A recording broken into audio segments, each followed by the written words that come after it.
menggetanya di dalam mana Rabbi zaman siat-siat Tuhan di Angkora wate jadi campuran yang orang badan badan Tuhan yang putri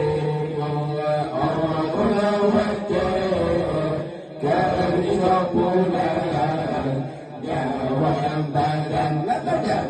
Tuhan yang putri di urung mati jangan mana di ana di mau wari nikah di urung mati jangan mana di ana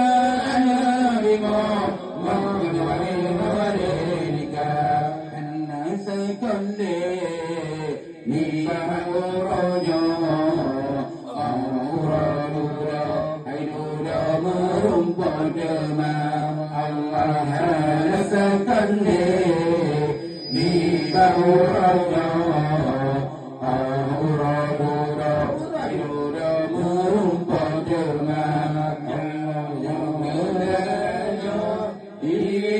di dalam badan Rabbi zaman siat Tuhan yang getanya di dalam mana Rabbi zaman siat Tuhan aku wate dari campuran yang orang badan Tuhan yang putih aku wate dari campuran yang orang badan Tuhan yang putih bukan di dunia datangkan hebat orang-orang akhirat sebantu ada bukan di dunia berbangga hebat orang-orang akhirat sebantu ada yuk mantong muda berdaya taubat yuk mantong kuat hai kuat jadi anggota Allah yuk mantong muda berdaya taubat yuk mantong kuat hai kuat jadi anggota Allah mengutanya di dalam mana